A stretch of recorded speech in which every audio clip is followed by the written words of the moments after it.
Assalamualaikum warahmatullahi wabarakatuh.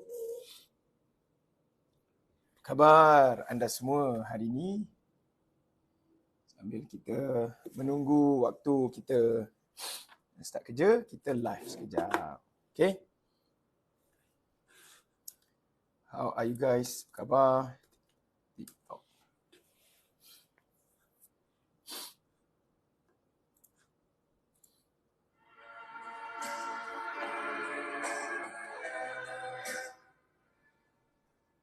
So saya punya live pagi-pagi ni adalah untuk kita sambil-sambil saya menunggu, so kita boleh jawab any question regarding business. Okay, apa saja berkait dengan bisnes, insya-Allah saya akan cuba jawab. Okay, saya akan cuba jawab untuk anda semua. Insya-Allah.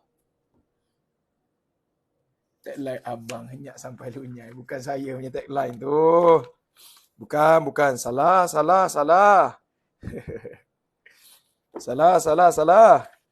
Bukan saya, itu apa nama? Azri Walter. Tu Azri Walter punya tagline.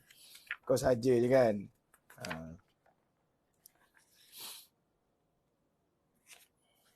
Okay, so for any business punya ni, insya-Allah saya akan cuba bantu untuk kita panggil apa? Untuk kita belajar sama-sama. Sambil-sambil tu saya nak tengok komen tu jauh. Jadi saya buka kat sini. So adakah saya boleh tengok live kat sini?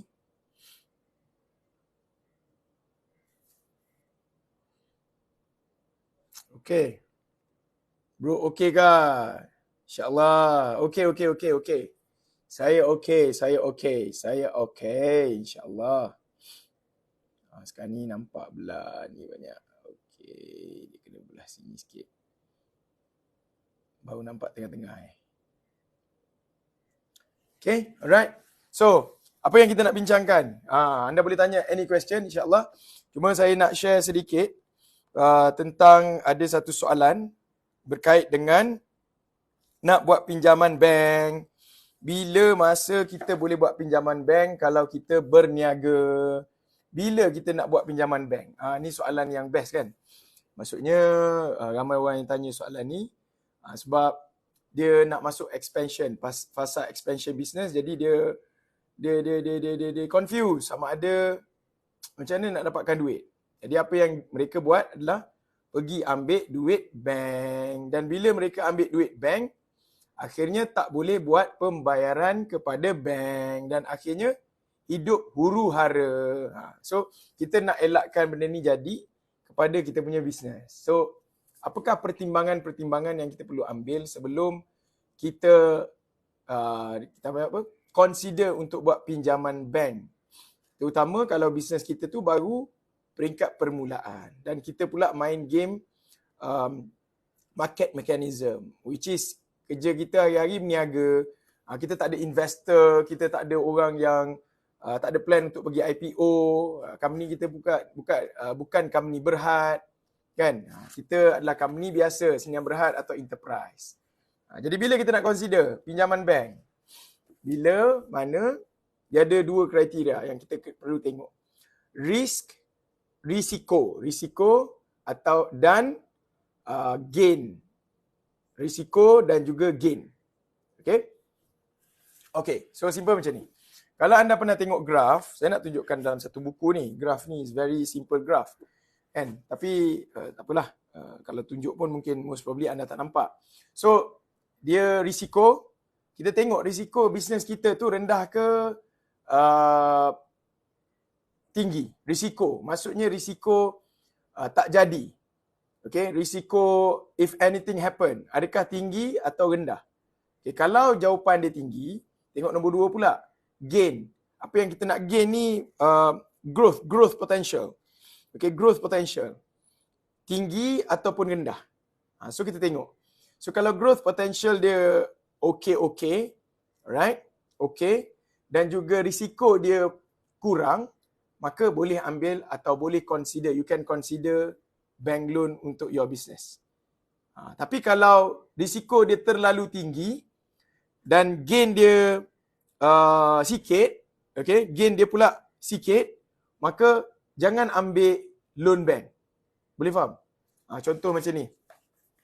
Risiko, kita ambil contoh simple macam ni. Bisnes baru nak start, anda tak ada ilmu. You pula jenis yang meniaga tak pernah dalam hidup. Alright? Lepas tu tiba-tiba nak take over ataupun nak buka satu kafe.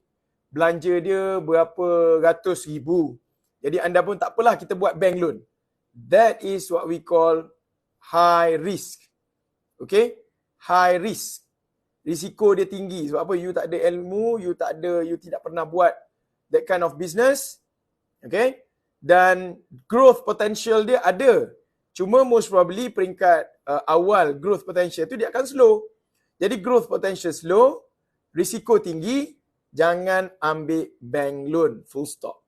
Okay? Boleh faham? Gitu. Loan mara, boleh ke tak boleh? As long as you need to serve the loan, then you need to think wisely based on apa yang saya bagi tahu tadi. Faham? Dia bukan sekadar, okeylah nak buat bisnes ambil loan. No. Dia ada dua syarat yang perlu anda patuhi. Nombor satu, low risk. Okay? Nombor dua, ada growth potential. So kalau growth, kalau risk dia tinggi, growth potential pula rendah, memang jangan ambil bank loan. Itu syarat dia. Boleh faham? Okay? Baik, insyaAllah. Okay, any other question? Assalamualaikum. Pendapat tuan tentang bisnes Dogecoin. Dogecoin tu apa maksud Dogecoin? What is the meaning behind Dogecoin? Apa maksud Dogecoin tu?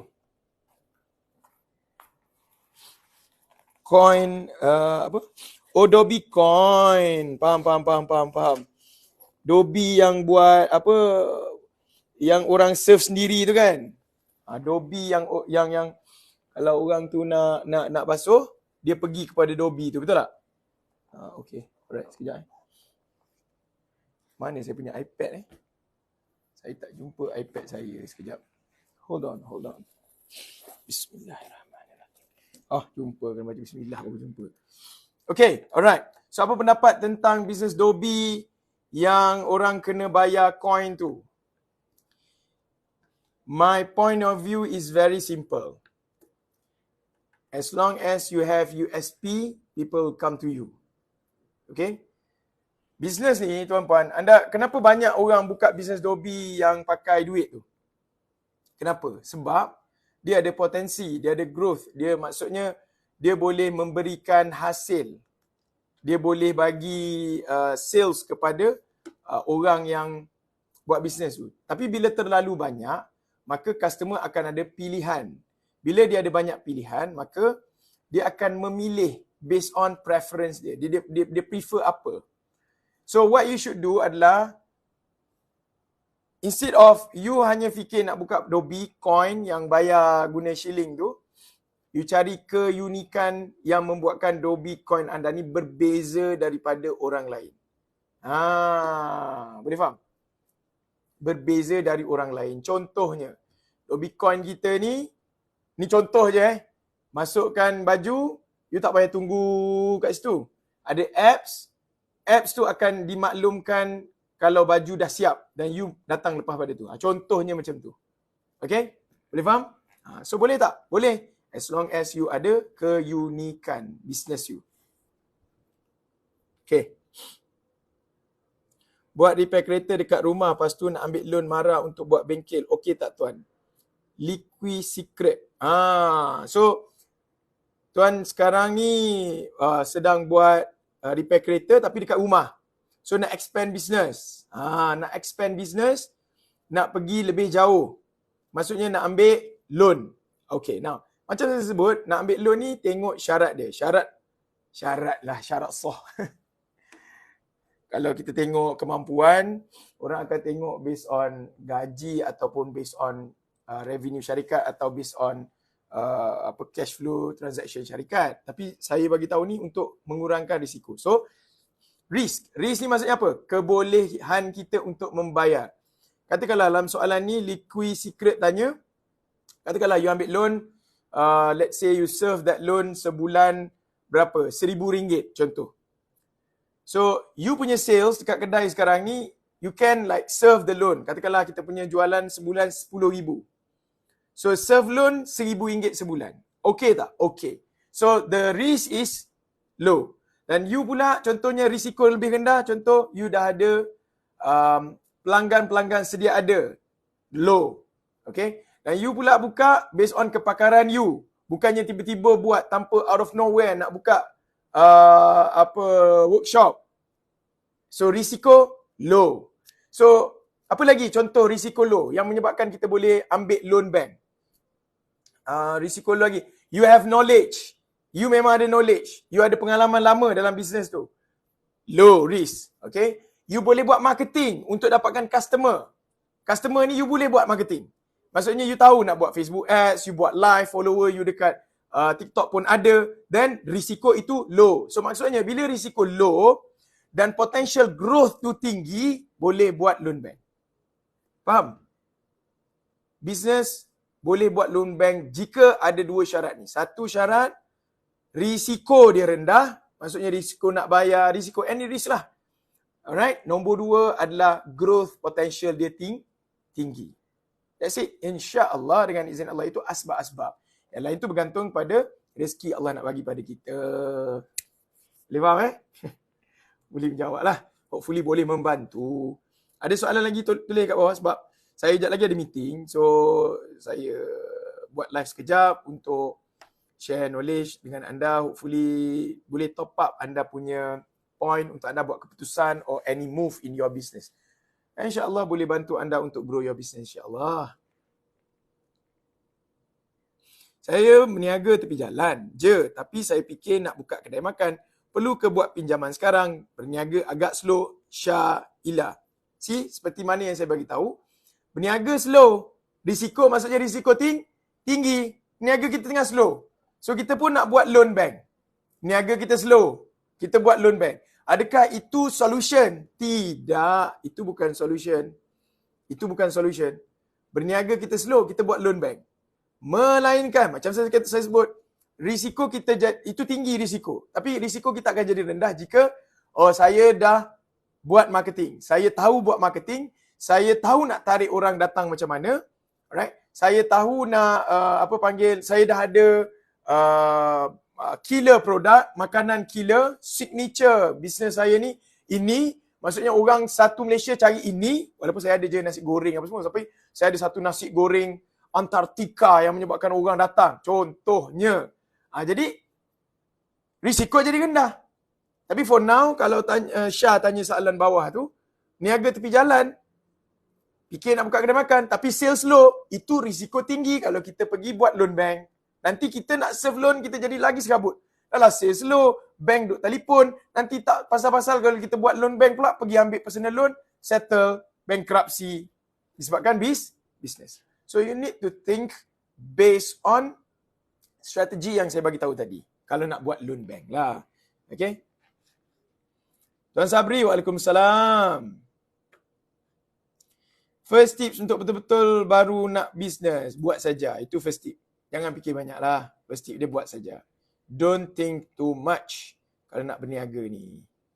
Okay? Alright? InsyaAllah. So pagi ni saya ada masa sikit sebelum pukul 9. Pukul 9 saya nak jumpa dengan saya punya student yang saya coaching untuk bisnes mereka, untuk grow bisnes mereka. Sambil-sambil tu saya jumpa dengan anda lah live. So if you have any question regarding business, can throw it here.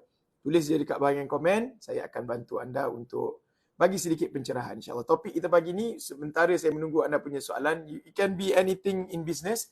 Alright, tapi topik dia, sebab ada student saya tanya, saya nak expansion business, tapi perlu ke saya buat loan bank? Jadi saya sedang memberitahu tentang bagaimana untuk kita buat keputusan bila mana kita rasa kena buat loan bank atau tidak. Bila masa sesuai. Saya dah insyaAllah. Okay? Baik, kita tengok ada soalan lagi tak dekat bahagian komen. Saya buat bisnes modal keluar dari simpanan, saya dah kurang sangat. Bagus ke Sabri? Tuan Sabri, boleh, tak ada masalah. kalau kita guna duit kita sebagai modal. Tetapi kita perlu faham, kalau kita guna terlalu banyak duit sampai level duit kita habis. Saya dulu peringkat awal pun saya berniaga guna duit saya sendiri juga, saya rolling. Tetapi the key point bukan isu bila mana kita start berniaga, terutama kita berniaga guna market mechanism. Dia bahasa term dia market mechanism. RM1 jadi RM2, RM2 jadi RM4, RM4 jadi RM8, berkali-kali ganda macam tu. Maka untuk kita selamat, otak kita jangan tengok ada modal ke tak ada modal. Otak kita tengok bagaimana untuk saya dapatkan lebih ramai customer. Letak otak tu di situ. Letak kita punya emosi tu di situ. Letak fokus kita di situ. Gain more customer. Your focus should be there. Bukan tengok kepada, oh duit saya dah kurang. Saya ambil duit modal daripada akaun saya punya contoh KWSP.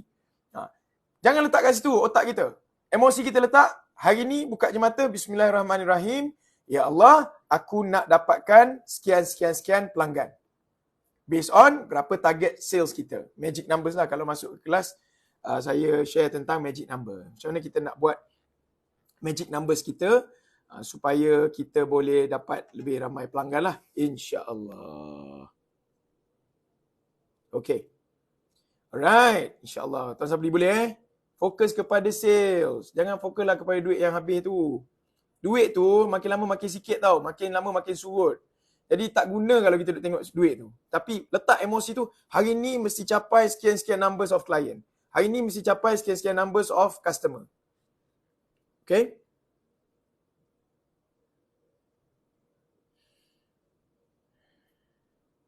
Saya akan pilih soalan-soalan makin banyak soalan pula. Tadi macam tak berapa nak ada soalan. Sekarang kita tengok soalan. Okay?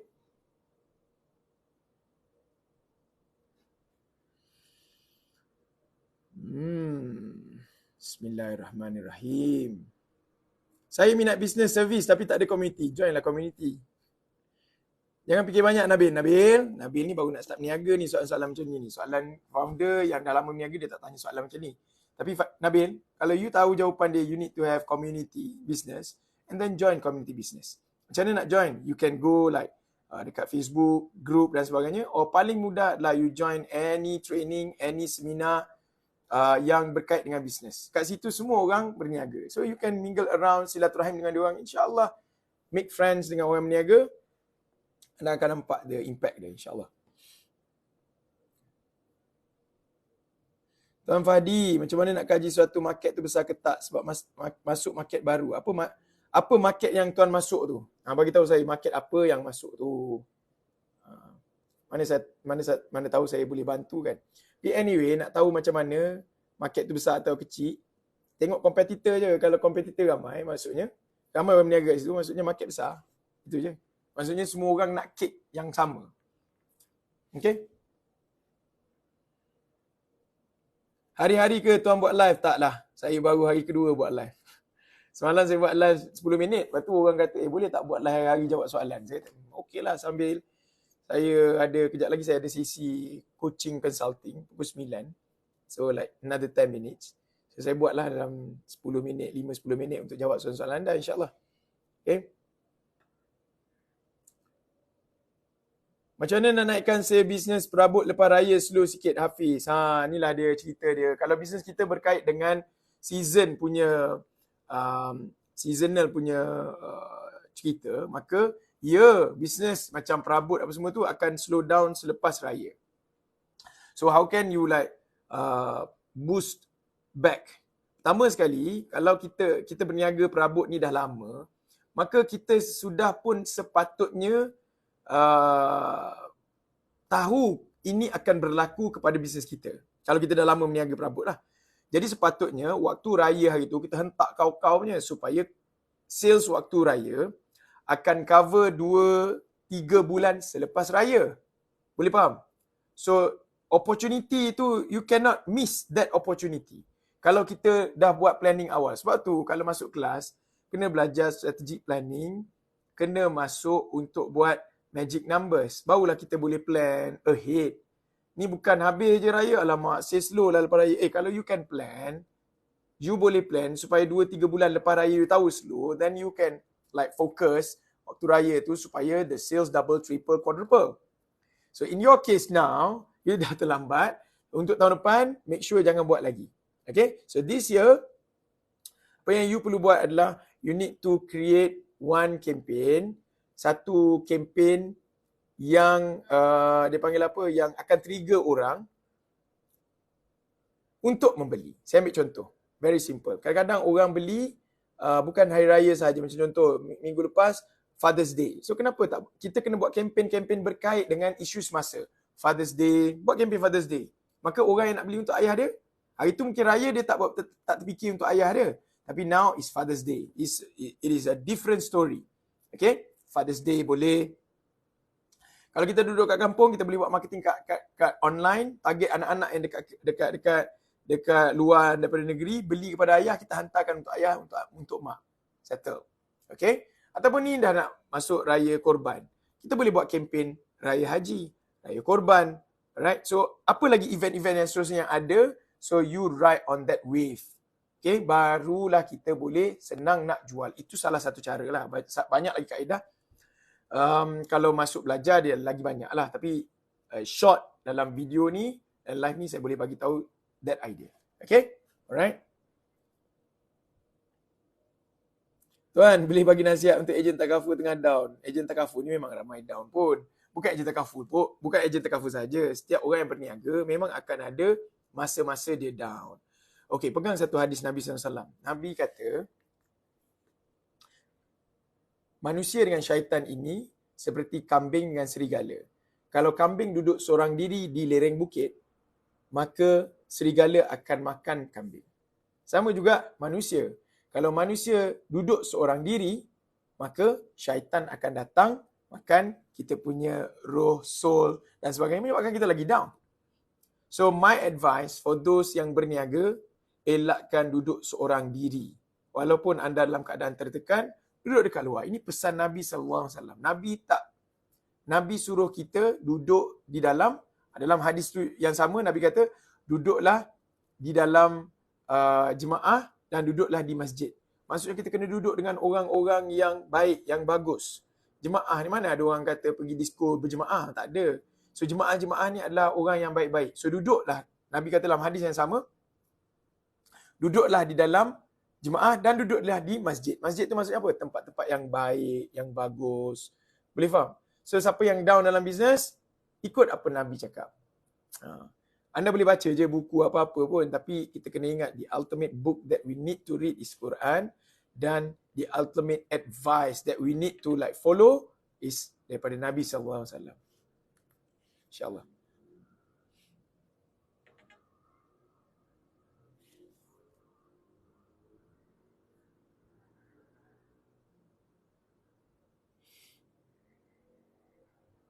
Okay, saya tengok soalan seterusnya. Mungkin saya ambil 2 soalan lagi and then saya ada sesi consultation sekejap lagi. So, I need to go.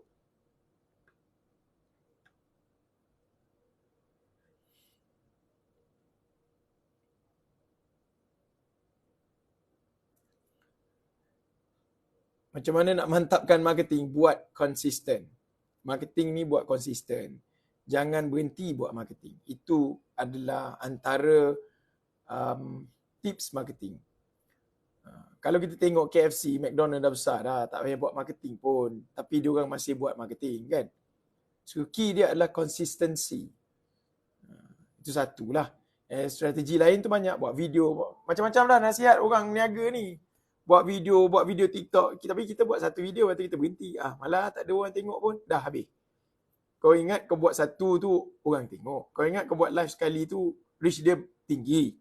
Just keep on doing what you do every single day. InsyaAllah one day dia akan break through. Okay?